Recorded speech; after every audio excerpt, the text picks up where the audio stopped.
La mort est-elle réellement ce que l'on croit qu'elle est, le terme de la vie ?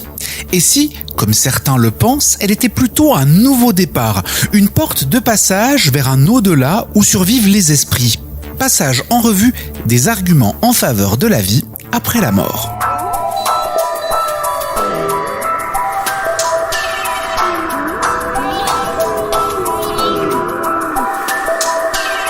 Graham James, ancien auxiliaire médical, était de par sa formation un habitué des salles de réanimation. Mais quand il emmena sa mère malade et inconsciente à l'hôpital, l'infirmier du service, au vu du lien de parenté, lui demanda de sortir malgré son expérience. Après une dispute dans les règles de l'art, Graham accepta.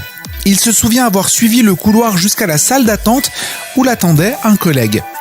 Il se rappelle aussi avoir été très inquiet et qu'au bout d'un moment, ils ont ramené sa mère.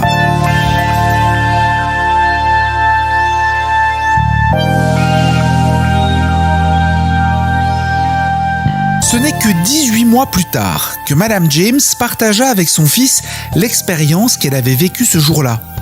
Pendant qu'elle était inconsciente, elle aperçut une lumière très brillante. Elle sentit également une odeur délicieuse et vit sa mère au bout d'un tunnel de lumière.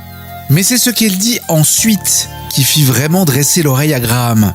Sa mère lui aurait décrit précisément la dispute avec l'infirmier, sa traversée du couloir et tout ce qui s'ensuivit. Évidemment, elle ne pouvait absolument pas savoir toutes ces choses puisqu'elle était inconsciente et dans une pièce éloignée de tout cela.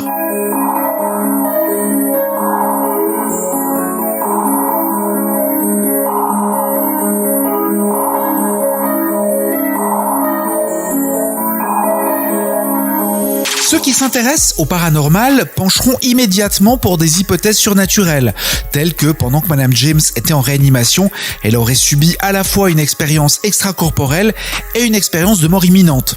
Le tunnel de lumière évoqué est commun à l'ensemble des récits d'expériences de mort imminente. Pour d'autres, ce genre de témoignage constitue un argument de poids en faveur d'une vie après la mort. Si une partie d'un individu peut quitter son corps physique, alors ne faut-il pas en conclure que la vie n'est pas confinée au seul corps ? Bref, que l'esprit ou l'âme survivent ailleurs, délivrés de la chair ? Mais les expériences de mort imminente sont loin d'être les seuls arguments avancés par ceux qui croient que la vie continue après la mort physique. Les fantômes seraient une autre preuve de la survie de l'esprit. Pourtant, de ce point de vue, la vue d'un fantôme peut s'avérer moins probante qu'on ne l'espérait.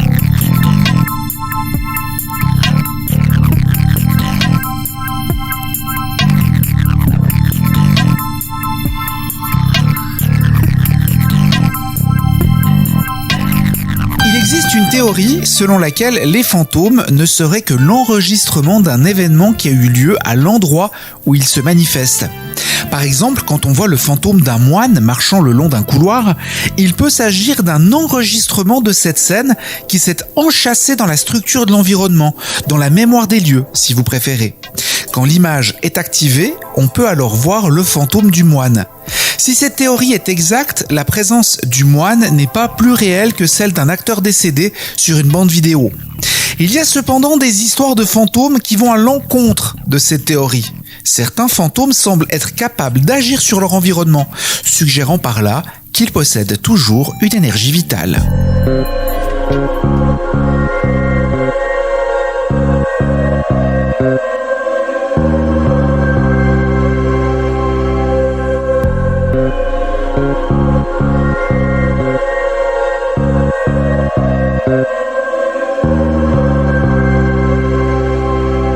Quoi qu'il en soit, dans la plupart des sociétés et des cultures, la croyance en une vie après la mort existe sous une forme ou sous une autre.